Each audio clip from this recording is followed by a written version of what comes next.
A kú déédé àsìkò yìí. Kókó inú ìwé ìròyìn la mú wá fún yín láti inú àwọn ìwé ìròyìn ilé wa. Orúkọ tèmi ni Ọmọgbémisọ́lá ọmọ Alọ́gọ̀madẹ̀. Inú fu àyàfu ti bẹ̀rẹ̀ báyìí láàrin ẹ̀ka ọ̀rọ̀ owó pẹ̀lú èròǹgbà àti túṣu désàlẹ̀ ìkòkò àwọn òṣìṣẹ́ ọdún mẹ́sàn-án sẹ́yìn lábẹ́ ìṣèjọba gómìnà Godwin Emefiele ní ilé ìfowópamọ́ àgbà Central Bank of Nigeria (CBN). Lára rẹ̀ ni yíyàn sípò Jim Obaze gẹ́gẹ́ bí olùṣèwádìí pàtàkì fún iléeṣẹ́ CBN àti láti ọ̀dọ̀ Ààrẹ Bọ́lá Tinubu. Bí ó tilẹ̀ jẹ́ wípé iṣẹ́ ọ̀hún ti pín yẹ́lẹyẹ̀lẹ pẹ̀lú àwọn ọ̀jọ̀gbọ́n káàkiri ẹ̀ka ìṣúná, Obaze ni ó ń ṣe àmójútó gbogbo wọn. Ìwádìí jẹ́ kó di mímọ̀ wípé ọ̀pọ̀lọpọ̀ àwọn òṣìṣẹ́ CBN ni wọ́n ń kojú ìfọ̀rọ̀wánilẹ́nuwò láti bí ọjọ́ mẹ́ta sẹ́yìn. Yàtọ̀ sí CBN, ìgbìmọ̀ yìí tún tọ́ná wo àwọn iléeṣẹ́ tí CBN bá ní àjọṣepọ̀, pàápàá jùlọ Nigerian Security Printing and Minting Company Limited àti Nigeria Interbank Settlement Systems PLC. Wọ́n ní ààrẹ nípasẹ̀ ìgbìmọ̀ tí Obaze darí rẹ̀ ń ṣe ìwádìí lórí gbogbo àwọn iléeṣẹ́ tí wọ́n jọ pàdé àmọ̀pọ̀ kówó ìlú mì pẹ̀lú gómìnà Emefiele tí wọ́n jáwé gbélé ẹ̀ fún. Ẹnìkan tí kò fẹ́ dárúkọ ara rẹ̀ lúgọ jábọ̀ fún akọ̀ròyìn wípé ní ọ̀sẹ̀ mélòó kan sígbà tá a wà yìí, àwọn tó máa fi ara kááṣá yìí ó pọ̀ jọjọ. Ẹnìkan kò lè dáwu irú ìwà ìbàjẹ́ báyìí nítorí àwọn alábàáṣiṣẹ́pọ̀ rẹ̀ kì í ṣe áńgẹ́lì. Ó tẹ̀síwájú wípé lára àwọn tí wọ́n béèrè fún àṣẹ lórí owó tí wọ́n fi sí àhámọ́ ní ọ̀sẹ̀ tí ó kọjá ni wọ́n ti gba ìyọ̀ǹda. Ẹ̀kúnrẹ́rẹ́ ìròyìn yìí wà nínú ìwé ìròyìn The Guardian tó jáde lónìí. Lánàá ni àwọn olókoòwò sọ wípé ó ṣeé ṣe kí owó jálá epo tí a mọ̀ sí petrol tún lọ sókè sí i pẹ̀lú bí owó dọ́là ṣe ń fò lọ sókè tako owó náírà ní ọjà pàṣípààrọ̀. Bákan náà ni wọ́n ṣe ìtanilólobó wípé àwọn olókoòwò tí wọ́n fẹ́ kó àgbá epo wọlé láti òkè òkun ni wọ́n ti rí ìdádúró látàrí ọ̀wọ́ngógó pàṣípààrọ̀ láti fi kó ọjà náà wọlé. Ìkìlọ̀ yìí wáyé lẹ́yìn ọ̀sẹ̀ kan tí owó dọ́là fò fẹ̀rẹ̀ sí náírà sí dọ́là kan (900 naira per dollar). Lẹ́yìn náà ni náírà wọ 945 naira sí dọ́là kan ní ọjọ́ Ẹtì tí ó kọjá ní ọjà pàṣípààrọ̀. Àwọn olókoòwò ní ó nira fún ilé ìfowópamọ́ àgbà CBN láti pèsè $25 sí $30 mílíọ̀nù $25 to $30 million tí wọ́n nílò fún kíkó àgbá epo wọlé láti òkè òkun. Èyí ló ṣe ìdáwọ́kọ̀ fún àwọn olókoòwò epo tí wọ́n ti ṣetán àti kó epo wọlé. Lára àwọn alẹ́nulọ́rọ̀ nínú àwọn olókoòwò epo tí wọ́n bá akọ̀ròyìn sọ̀rọ̀ sọ wípé àyàfi bí owó náírà bá gbé pẹ́ẹ́lí, àìjẹ́ bẹ́ẹ̀ ọ̀wọ́ngógó epo yìí yóò bẹ̀rẹ̀. Agbẹnusọ fún àjọ olókoòwò epo, Olóyè Chinedu Kadike, ṣe àlàyé wípé ọjà pàṣípààrọ̀ ni yóò sọ bí owó epo yìí yóò ṣe rí. Ẹ̀kúnrẹ́rẹ́ ìròyìn yìí wà nínú ìwé ìròyìn Punch tó jáde lónìí. Ifeanyi Ejiofor tí í ṣe agbẹjọ́rò fún olórí àjọ ajìjàǹgbara fún ilẹ̀ Biafra (IPOB) Nnamdi Kanu ti bu ẹnu àtẹ́ lu Simon Ekpa tí ó tẹ̀dó sí orílẹ̀-èdè Finland tí ó ń pe ara rẹ̀ ní alákòóso ìjọba. Ó ṣe àpèjúwe Ekpa gẹ́gẹ́ bí oníjìbìtì àti ẹni tí ó ń ṣe àmúlò àǹfààní (opportunist) tí ó ń lo àǹfààní wípé Kanu wà nínú àhámọ́ láti fi hu ìwà ìmọ̀tara ẹni nìkan. Ó ní ìgbésẹ̀ Ekpa yàtọ̀ pátápátá sí èròǹgbà Kanu. Nínú ìfọ̀rọ̀wánilẹ́nuwò pẹ̀lú akọ̀ròyìn ní Ejiofor ti fìdí ẹ̀ múlẹ̀ wípé Kanu kò lọ́wọ́ nínú àṣẹ kónílé-ó-gbélé àti bí wọ́n ṣe ń dènà ọrọ̀ ajé àwọn ará ìlú ẹkùn gúúsù ìlà oòrùn.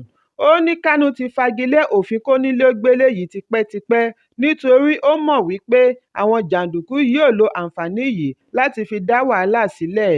Ẹ̀kúnrẹ́rẹ́ ìròyìn yìí wà nínú ìwé ìròyìn Daily Post tó jáde lónìí.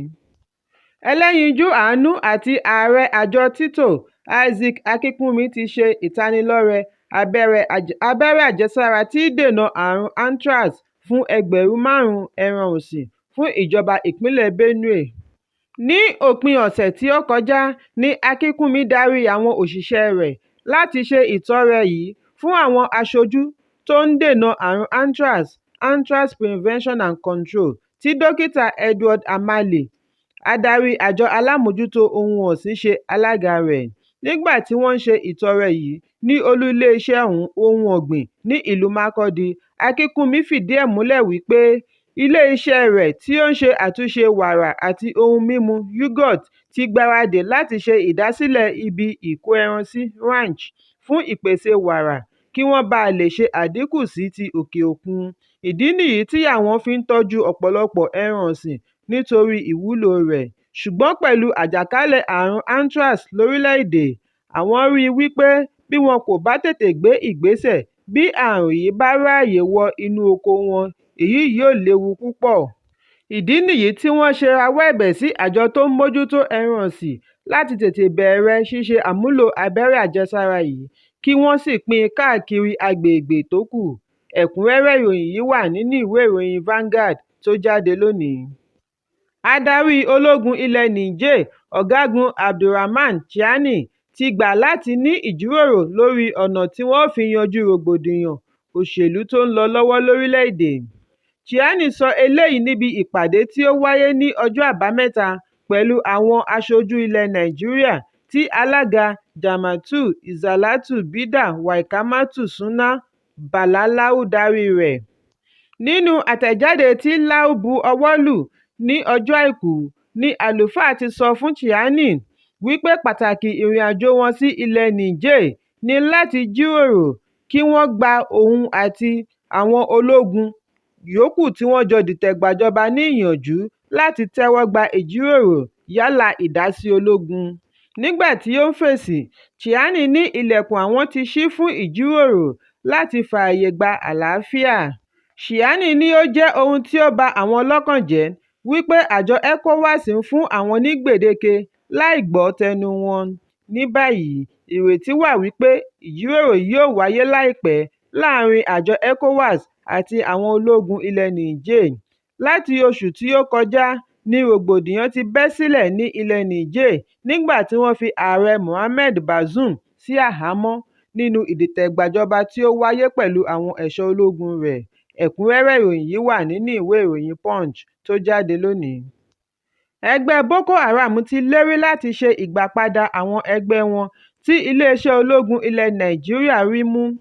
Ọ̀jọ̀gbọ́n aláàbò sí ẹkùn Lake Chad, security analyst and counter-insurgency expert on Lake Chad region, Zagazola Makama, ni ó ṣe àfihàn yìí lánàá nínú fọ́nrán lórí ẹ̀rọ abánidọ́rẹ̀ẹ́.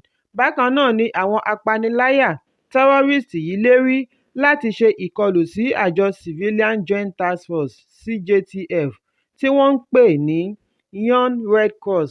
Wọ́n fi ẹ̀sùn kàn wọ́n wípé wọ́n fi ọwọ́ sowọ́pọ̀ pẹ̀lú iléeṣẹ́ ológun láti ṣe ìkọlù sí ibi ìpamọ́ wọn. Ẹ̀kúnrẹ́rẹ́ ìròyìn yìí wà nínú ìwé ìròyìn The Guardian tó jáde lónìí.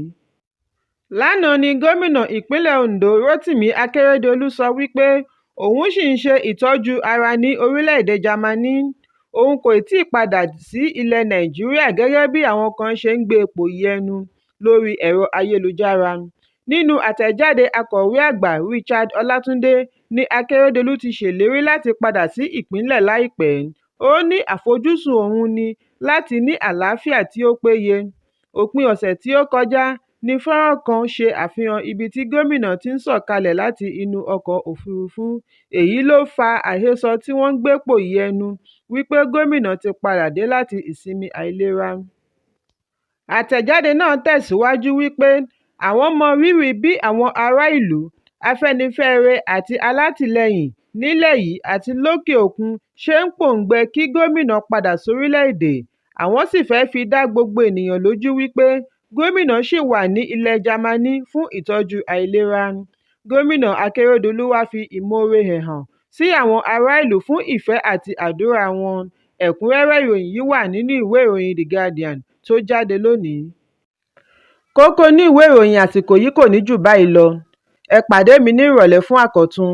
Kí a tó lọ, ẹ má ṣaláì fi àríwísí yín ránṣẹ́, ìyẹn comment, kí ẹ sì bá wa subscribe sójúnà wa lórí YouTube kí Kókó Inú Ìwé Ìròyìn lè máa tẹ̀ yín lọ́wọ́ ní kíákíá.